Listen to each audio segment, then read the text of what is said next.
English tutorial চ্যানেলে সকলকে স্বাগত জানাই। আজ আমি ডিসকাস করব কম্পাউন্ড অ্যাডজেক্টিভ নিয়ে। আমরা সকলেই জানি অ্যাডজেক্টিভ হলো একটা সিঙ্গেল ওয়ার্ড যা কোনো নাউন বা প্রোনাউনকে ডিসক্রাইব করে। আর কম্পাউন্ড অ্যাডজেক্টিভ হলো এক বা একাধিক ওয়ার্ড হাইফেন দ্বারা যুক্ত হয়ে সিঙ্গেল অ্যাডজেক্টিভের মতো আচরণ করে। খুবই গুরুত্বপূর্ণ টপিক, বিশেষ করে রাইটিংয়ের ক্ষেত্রে। তাই তোমাদেরকে বলবো ভিডিওটা স্কিপ করে করে না দেখে পুরোটা মন দিয়ে দেখো, সাথে সাথে গুরুত্বপূর্ণ পয়েন্টগুলো খাতায় নোট করে রাখো। প্রথমে এই চারটে বাক্য দেখো দেখো চারটে বাক্য একই রয়েছে, পার্থক্য রয়েছে জাস্ট এইটুকুনি অংশে। প্রথম বাক্যে দেখো 5 পেজেস, দেখো পেজের সাথে এস যুক্ত রয়েছে আর এই দুটো ওয়ার্ডের মাঝখানে হাইফেন রয়েছে। আবার দ্বিতীয় বাক্যে দেখো 5 পেজ, শুধু পেজ রয়েছে আর এই দুটো ওয়ার্ডের মাঝখানে হাইফেন রয়েছে। আবার তৃতীয় বাক্যে দেখো 5 পেজেস, দেখো দুটো ওয়ার্ডের মাঝখানে কোনো হাইফেন ব্যবহার করা হয়নি। আবার চতুর্থ বাক্যে দেখো 5 পেজ আর এই দুটো ওয়ার্ডের মাঝখানে কোনো হাইফেন নেই। এদের মধ্যে কোনটা সঠিক বলে তোমাদের মনে হয়? এই দ্বিতীয়টা সঠিক। কেন এটাই সঠিক, অন্যগুলো নয় কেন, সেটাই আমি এই ক্লাসে এক্সপ্লেন করতে চলেছি। কম্পাউন্ড অ্যাডজেক্টিভের ডেফিনিশনটা দেখো। A compound adjective is formed when two or more adjectives are joined together to modify the same noun. Compound adjective গঠিত হয় যখন দুই বা ততোধিক অ্যাডজেক্টিভ একসাথে যুক্ত হয়। কিসের জন্য? একই নাউনকে মডিফাই করার জন্য। তারপরে দেখো it should be hyphenated to avoid confusion. Compound অ্যাডজেক্টিভে অবশ্যই হাইফেন ব্যবহার করা উচিত। কিসের জন্য? কনফিউশন দূর করার জন্য, কনফিউশন এড়িয়ে চলার জন্য। তাহলে আমরা কি শিখলাম? কম্পাউন্ড অ্যাডজেক্টিভ হলো হাইফেন দ্বারা যুক্ত এক বা একাধিক ওয়ার্ড যা একটা সিঙ্গেল অ্যাডজেক্টিভের মতো আচরণ করে এবং কোনো নাউনকে মডিফাই করে। এক্সাম্পল দেখো, I have a 2-year-old cat. এখানে দেখো ক্যাট হচ্ছে নাউন আর এই নাউনের জন্য এই আর্টিকেল এ বসেছে। আর এর পরে দেখো 2-year-old, এগুলো সবই হচ্ছে অ্যাডজেক্টিভ, আলাদা আলাদা অ্যাডজেক্টিভ। আর এই আলাদা আলাদা অ্যাডজেক্টিভগুলো এই হাইফেন দ্বারা যুক্ত হয়ে সিঙ্গেল অ্যাডজেক্টিভের মতো আচরণ করছে, এই ক্যাট নাউনটাকে ডেসক্রাইব করছে।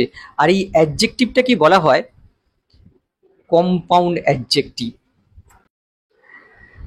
এবার দেখো হোয়াই ইজ হাইফেন ইম্পর্ট্যান্ট। কেন কম্পাউন্ড অ্যাডজেক্টিভে হাইফেন গুরুত্বপূর্ণ ভূমিকা গ্রহণ করে? হাইফেন অবশ্যই ব্যবহার করতে হবে এই কারণে যে যাতে কোনো রকম কনফিউশন বা মিস আন্ডারস্ট্যান্ডিং না ঘটে। এক্সাম্পল দেখো, I saw a fish eating dolphin. এখানে দেখো ফিশ আর ইটিং এর মাঝখানে কোনো হাইফেন ব্যবহার করা হয়নি। ফিশ হচ্ছে নাউন আর তার পাশে দেখো ইটিং হচ্ছে প্রেজেন্ট পার্টিসিপল, এই নাউনটাকে ডেসক্রাইব করছে। আর এই ডলফিন হচ্ছে এই প্রেজেন্ট পার্টিসিপলের অবজেক্ট। এর অর্থটা কি দাঁড়াচ্ছে? I saw a fish who was eating dolphin. এবারে এই বাক্যটা দেখো, I saw a fish eating dolphin. এখানে দেখো ফিশ আর ইটিং এর মাঝখানে হাইফেন ব্যবহার করা হয়েছে আর এই হাইফেনটা ব্যবহার করে এই দুটো ওয়ার্ডকে যুক্ত করে সিঙ্গেল অ্যাডজেক্টিভ বানানো হয়েছে আর এই ডলফিনকে ডেসক্রাইব করছে। এখানে দেখো ফিশ আর ইটিং এর মাঝখানে কোনো হাইফেন ব্যবহার করা হয়নি, দুটো সেপারেট এন্টিটি, আলাদা আলাদা বোঝাচ্ছে। আর এখানে দেখো হাইফেন ব্যবহার করে একসাথে যুক্ত করা হয়েছে আর ইউনিট অ্যাডজেক্টিভের মতো আচরণ করছে। এর অর্থটা কি দাঁড়াচ্ছে? I saw a dolphin who was eating fish. তাহলে দেখতে পাচ্ছ হাইফেন কতটা ইম্পর্ট্যান্ট অর্থটা বোঝার জন্য। তবে এটাও বলে রাখি, কম্পাউন্ড অ্যাডজেক্টিভে অনেক সময় হাইফেন ব্যবহার করা হয় না। কোন কোন ক্ষেত্রে ব্যবহার করা হয় না সেটা জানতে গেলে রুলগুলো একটু তোমাদের জানতে হবে। রুল নাম্বার 1 দেখো, compound adjectives should always be hyphenated when they come before the noun they are describing. Compound অ্যাডজেক্টিভে সর্বদাই হাইফেন ব্যবহার করতে হবে যখন কম্পাউন্ড অ্যাডজেক্টিভ নাউনের আগে আসবে, যে নাউনকে কম্পাউন্ড অ্যাডজেক্টিভটা ডেসক্রাইব করছে। তার মানে কম্পাউন্ড অ্যাডজেক্টিভ যে নাউনকে ডেসক্রাইব করছে তার আগে এলে অবশ্যই হাইফেন ব্যবহার করতে হবে। এক্সাম্পল দেখো, she is a hard working student. এখানে দেখো এই হার্ড আর ওয়ার্কিং এই দুটো শব্দকে এই হাইফেন দ্বারা যুক্ত করে কম্পাউন্ড অ্যাডজেক্টিভ বানানো হয়েছে। এই স্টুডেন্ট নাউনটাকে ডেসক্রাইব করছে, আর এদের মাঝখানে অবশ্যই এই হাইফেনটা ব্যবহার করতে হবে, যেহেতু দেখো এই কম্পাউন্ড অ্যাডজেক্টিভের পরে এই নাউনটা রয়েছে। পরেরটা দেখো, হি is a well dressed man. এখানে দেখো ওয়েল ড্রেসড হচ্ছে কম্পাউন্ড অ্যাডজেক্টিভ, দেখো এদের মাঝখানে এই হাইফেনটা রয়েছে এর পরে নাউনটা থাকার জন্য। আবার দেখো it's a high quality product, দেখো এখানে হাইফেনটা ব্যবহার করা হয়েছে এর পরে নাউনটা থাকার জন্য। দেখো প্রোডাক্ট হচ্ছে নাউন, এই প্রোডাক্টকে ডেসক্রাইব করছে। পরেরটা দেখো, the man is a well known writer. এখানে দেখো ওয়েল আর নোন এই দুটো শব্দকে এই হাইফেন দ্বারা যুক্ত করে কম্পাউন্ড অ্যাডজেক্টিভ বানানো হয়েছে, এই রাইটারকে ডেসক্রাইব করছে। যেহেতু এই কম্পাউন্ড অ্যাডজেক্টিভটা যে নাউনটাকে ডেসক্রাইব করছে সেই নাউনটা দেখো এই কম্পাউন্ড অ্যাডজেক্টিভের পরেই রয়েছে, তার জন্য এই হাইফেনটা অবশ্যই ব্যবহার করতে হবে। একইভাবে দেখো this is a low budget film, দেখো এখানে এই হাইফেনটা ব্যবহার করা হয়েছে পরে নাউনটা থাকার জন্য। আবার দেখো Virat is a right handed batsman, দেখো এখানে হাইফেনটা রয়েছে পরে নাউনটা থাকার জন্য, ব্যাটসম্যান হচ্ছে নাউন। তাহলে তোমরা কি শিখতে পারলে? কম্পাউন্ড অ্যাডজেক্টিভে হাইফেন ব্যবহার করা বাধ্যতামূলক যদি তার পরে নাউন থাকে, যে নাউনকে ওই কম্পাউন্ড অ্যাডজেক্টিভটা ডেসক্রাইব করছে। রুল নাম্বার 2 এ কি বলছে? Compound adjectives should not be hyphenated when they come after the noun they are describing. Compound অ্যাডজেক্টিভে হাইফেন বসাবার প্রয়োজন নেই যখন কম্পাউন্ড অ্যাডজেক্টিভ যে নাউনটাকে ডেসক্রাইব করছে তার পরে বসে। এক্সাম্পল দেখো, the writer is well known. এখানে দেখো ওয়েল আর নোনের মাঝখানে কোনো হাইফেন নেই, এই ওয়েল নোন আসলে এই রাইটারকে ডেসক্রাইব করছে। যেহেতু কম্পাউন্ড অ্যাডজেক্টিভ যে নাউনটাকে ডেসক্রাইব করছে সেই নাউনটা এই কম্পাউন্ড অ্যাডজেক্টিভের আগে রয়েছে, কম্পাউন্ড অ্যাডজেক্টিভটা পরে রয়েছে, তার জন্য দেখো এদের মাঝখানে হাইফেন দেওয়ার প্রয়োজন নেই। এই বাক্যটায় যদি এরকম হতো যে হি is a well known writer, এই ওয়েল নোনের পরে যদি রাইটার নাউনটা থাকতো তাহলে অবশ্যই এদের মাঝখানে হাইফেন ব্যবহার করতে হতো। পরেরটা দেখো, we need an employ who is hard working. এখানে দেখো হার্ড আর ওয়ার্কিং এর মাঝখানে কোনো হাইফেন নেই, এই কম্পাউন্ড অ্যাডজেক্টিভটা এই এমপ্লয়ি শব্দটাকে ডেসক্রাইব করছে, আর যেহেতু নাউনটা আগে রয়েছে তার জন্য এদের মাঝখানে হাইফেন বসাবার প্রয়োজন নেই। কিন্তু এই হার্ড ওয়ার্কিংটা যদি এমপ্লয়ির আগে থাকতো তাহলে এদের মাঝখানে হাইফেন ব্যবহার করতে হতো। আবার দেখো I saw a man who was well dressed, দেখো ওয়েল ড্রেসড এখানে এই ম্যানকে ডেসক্রাইব করছে, যেহেতু নাউনটা আগে রয়েছে তার জন্য দেখো এদের মাঝখানে কোনো হাইফেন বসানো হয়নি। তারপর দেখো this singer is world famous. এখানে দেখো ওয়ার্ল্ড ফেমাস এই সিঙ্গার নাউনটাকে ডেসক্রাইব করছে, যেহেতু কম্পাউন্ড অ্যাডজেক্টিভটা যে নাউনটাকে ডেসক্রাইব করছে তার পরে এসছে তার জন্য এদের মাঝখানে কোনো হাইফেন বসাবার প্রয়োজন নেই। আবার এই বাক্যটা দেখো হি is a world famous singer, এক্ষেত্রে দেখো কম্পাউন্ড অ্যাডজেক্টিভটা যে নাউনটাকে ডেসক্রাইব করছে তার আগে এসে গেছে আর নাউনটা পরে এসছে, তার জন্য এদের মাঝখানে অবশ্যই হাইফেন ব্যবহার করতে হবে। তাহলে তোমরা কি জানতে পারলে? কম্পাউন্ড অ্যাডজেক্টিভ যে নাউনকে ডেসক্রাইব করছে সেই নাউনের পরে এলে এদের মাঝখানে কোনো হাইফেন বসানোর প্রয়োজন নেই। রুল নাম্বার 3 তে কি বলছে? When a compound adjective includes very or any other adverb that ends in the suffix ly it should not be hyphenated. Compound অ্যাডজেক্টিভের মধ্যে যদি ভেরি কিংবা কোনো অ্যাডভার্ব থাকে যে অ্যাডভার্বটা শেষে ly রয়েছে তাহলে এদের মাঝখানে কোনো হাইফেন বসানোর প্রয়োজন নেই। এক্সাম্পল দেখো, it is a very hot day today. এখানে দেখো ভেরি হচ্ছে অ্যাডভার্ব, হট হচ্ছে অ্যাডজেক্টিভ আর ডে হচ্ছে নাউন, যেহেতু এখানে অ্যাডভার্ব হিসেবে ভেরি রয়েছে সুতরাং এদের মাঝখানে কোনো হাইফেন বসানোর প্রয়োজন নেই। আবার দেখো she is a extremely talented girl. এখানে দেখো এক্সট্রিমলি হচ্ছে অ্যাডভার্ব আর ট্যালেন্টেড হচ্ছে অ্যাডজেক্টিভ, পাস্ট পার্টিসিপল আকারে রয়েছে, আর এই অ্যাডভার্ব আর অ্যাডজেক্টিভ মিলে কম্পাউন্ড অ্যাডজেক্টিভ তৈরি করেছে, আর এই কম্পাউন্ড অ্যাডজেক্টিভটা এই গার্ল নাউনটাকে ডেসক্রাইব করছে। যেহেতু দেখো এই অ্যাডভার্বের শেষে ly যুক্ত আছে সুতরাং এদের মাঝখানে কোনো হাইফেন বসানোর প্রয়োজন নেই। আবার দেখো this is a newly build house. এখানে দেখো নিউলি হচ্ছে অ্যাডভার্ব আর বিল্ড হচ্ছে অ্যাডজেক্টিভ, পাস্ট পার্টিসিপল আকারে আছে, এই অ্যাডভার্ব আর অ্যাডজেক্টিভ মিলে কম্পাউন্ড অ্যাডজেক্টিভ তৈরি করেছে, এই হাউসকে ডেসক্রাইব করছে। আর এই অ্যাডভার্বের শেষে দেখো এলওয়াই যুক্ত আছে, সুতরাং এদের মাঝখানে কোনো হাইফেন ইউজ করার দরকার নেই। আবার দেখো it is an exceptionally good idea, দেখো এক্সেপশনালি হচ্ছে অ্যাডভার্ব আর গুড হচ্ছে অ্যাডজেক্টিভ, আর এরা যুক্ত হয়ে কম্পাউন্ড অ্যাডজেক্টিভ তৈরি করেছে, এই আইডিয়া নাউনটাকে ডেসক্রাইব করছে। আর দেখো এই অ্যাডভার্বটার শেষে এলওয়াই যুক্ত আছে, সুতরাং এদের মাঝখানে কোনো হাইফেন বসানোর প্রয়োজন নেই। আশা করি এই নিয়মটা তোমরা বুঝতে পেরেছো। রুল নাম্বার 4-এ আমরা কি জানতে পারছি? No hyphen is needed if two words can be joined by and. যদি কম্পাউন্ড অ্যাডজেক্টিভ এমন শব্দ নিয়ে গঠিত হয় যাদের মাঝখানে অ্যান্ড যোগ করা যায়, তাহলে সেক্ষেত্রে হাইফেন বসানোর প্রয়োজন নেই। এক্সাম্পল দেখলে বিষয়টা ক্লিয়ার হবে। She wore a blue green dress at the party. এখানে দেখো ব্লু গ্রিন, এটা হচ্ছে কম্পাউন্ড অ্যাডজেক্টিভ, এই ড্রেস নাউনটাকে ডেসক্রাইব করছে। আর লক্ষ্য করো এই কম্পাউন্ড অ্যাডজেক্টিভের মাঝখানে কোনো হাইফেন ইউজ করা হয়নি, যেহেতু এখানে এদের মাঝখানে আমরা অ্যান্ড যোগ করতে পারছি, ব্লু অ্যান্ড গ্রিন ড্রেস, তার জন্য এখানে হাইফেন বসানোর প্রয়োজন নেই। পরেরটা দেখো a bitter cold wind is blowing. এখানে দেখো বিটার কোল্ড, এটা হচ্ছে কম্পাউন্ড অ্যাডজেক্টিভ, আর এই কম্পাউন্ড অ্যাডজেক্টিভটা এই উইন্ড নাউনটাকে ডেসক্রাইব করছে। আর দেখো এদের মাঝখানে কোনো হাইফেন ইউজ করা হয়নি, যেহেতু এদের মাঝখানে আমরা অ্যান্ডটা রাখতে পারছি। দেখো a bitter and cold wind, দেখো অ্যান্ড শব্দটাকে আমরা এখানে যোগ করতে পারছি, তার জন্য এদের মাঝখানে কোনো হাইফেন বসানোর প্রয়োজন নেই। এবার আমরা দেখব কম্পাউন্ড অ্যাডজেক্টিভ গঠন করতে কোন কোন পার্টস অফ স্পিচের প্রয়োজন হয়। 1 নম্বর স্ট্রাকচার দেখো adjective plus noun. John is a long distance runner. এখানে দেখো লং হচ্ছে অ্যাডজেক্টিভ আর ডিস্টেন্স হচ্ছে নাউন, এই অ্যাডজেক্টিভ আর নাউন মিলে কম্পাউন্ড অ্যাডজেক্টিভ গঠন করেছে।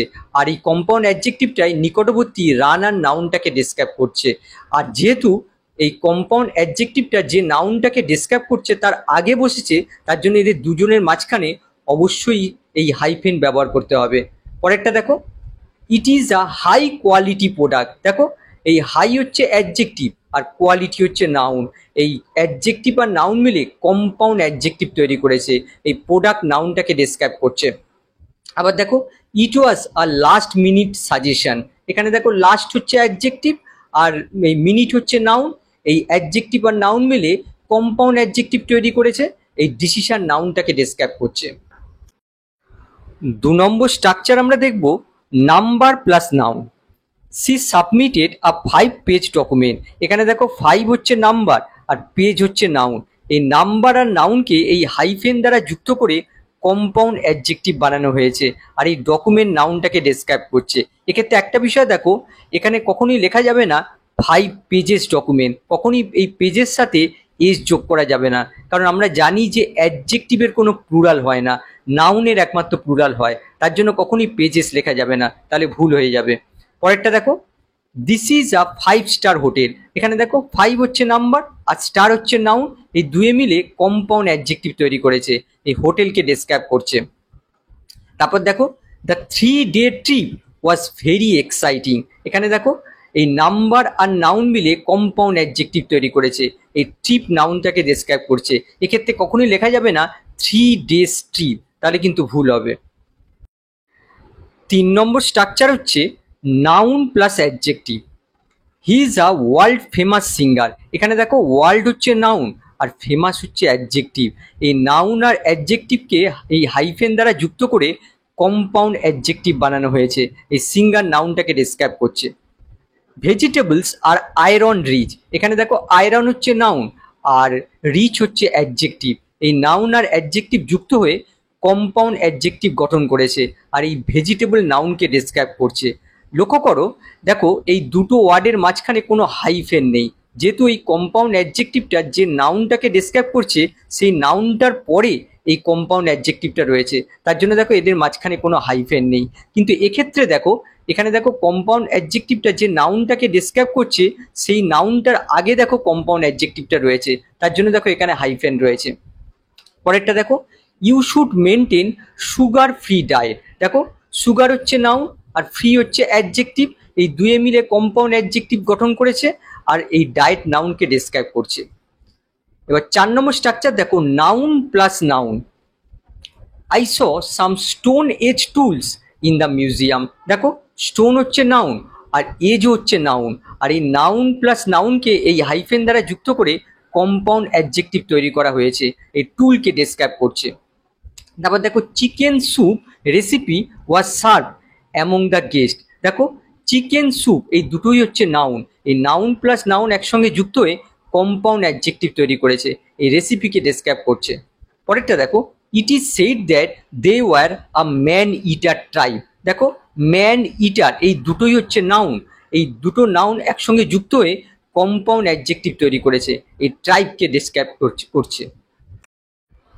5 নম্বর স্ট্রাকচার হচ্ছে adjective plus present participle. He is a good looking actor. দেখো গুড হচ্ছে অ্যাডজেক্টিভ আর লুকিং হচ্ছে প্রেজেন্ট পার্টিসিপল, এই অ্যাডজেক্টিভ আর প্রেজেন্ট পার্টিসিপলকে এই হাইফেন দ্বারা কম্বাইন করে দেখো সিঙ্গেল অ্যাডজেক্টিভ বানানো হয়েছে। এই সিঙ্গেল অ্যাডজেক্টিভটাকে বলা হয় কম্পাউন্ড অ্যাডজেক্টিভ, আর এই কম্পাউন্ড অ্যাডজেক্টিভটা এই একটা নাউনটাকে ডেসক্রাইব করছে। পরেরটা দেখো, I am on a slow moving train. দেখো স্লো হচ্ছে অ্যাডজেক্টিভ আর মুভিং হচ্ছে প্রেজেন্ট পার্টিসিপল, এই অ্যাডজেক্টিভ আর প্রেজেন্ট পার্টিসিপল কম্বাইন করে দেখো কম্পাউন্ড অ্যাডজেক্টিভ বানানো হয়েছে, এই ট্রেনকে ডেসক্রাইব করছে। তারপরেরটা দেখো, my phone has a long lasting battery. দেখো লং হচ্ছে অ্যাডজেক্টিভ আর লাস্টিং হচ্ছে প্রেজেন্ট পার্টিসিপল, অ্যাডজেক্টিভ আর প্রেজেন্ট পার্টিসিপল মিলিত হয়ে কম্পাউন্ড অ্যাডজেক্টিভ তৈরি করেছে, ব্যাটারিকে ডেসক্রাইব করছে। এবারে 6 নম্বর স্ট্রাকচার দেখো, adjective plus past participle. I have seen that short heard woman before. দেখো শর্ট, এই শর্ট হচ্ছে অ্যাডজেক্টিভ আর হেয়ার্ড দেখো এটা হচ্ছে পাস্ট পার্টিসিপল, অ্যাডজেক্টিভ আর পাস্ট পার্টিসিপল এই হাইফেন দ্বারা যুক্ত করে কম্পাউন্ড অ্যাডজেক্টিভ বানানো হয়েছে, এই উম্যানকে ডেসক্রাইব করছে। পরেরটা দেখো, সি অর্ডার সাম ডিপ ফ্রাইড চিকেন। দেখো এই ডিপ হচ্ছে অ্যাডজেক্টিভ আর ফ্রাইড হচ্ছে পাস্ট পার্টিসিপল, এই অ্যাডজেক্টিভ আর পাস্ট পার্টিসিপল মিলে দেখো কম্পাউন্ড অ্যাডজেক্টিভ বানানো হয়েছে, এই চিকেনকে ডেসক্রাইব করছে। পরেরটা দেখো, my father has very old fashioned ideas. একইভাবে দেখো এই ওল্ড হচ্ছে অ্যাডজেক্টিভ আর ফ্যাশনড হচ্ছে পাস্ট পার্টিসিপল, কম্পাউন্ড অ্যাডজেক্টিভ তৈরি হয়েছে, এই আইডিয়া নাউনটাকে ডেসক্রাইব করছে। 7 নম্বর স্ট্রাকচার হচ্ছে noun plus present participle. It is a time consuming task. দেখো টাইম হচ্ছে নাউন আর কনজিউমিং হচ্ছে প্রেজেন্ট পার্টিসিপল, নাউন আর প্রেজেন্ট পার্টিসিপল মিলিত হয়ে কম্পাউন্ড অ্যাডজেক্টিভ তৈরি করেছে, এই টাস্ক নাউনটাকে ডেসক্রাইব করছে। Canada is an English speaking country.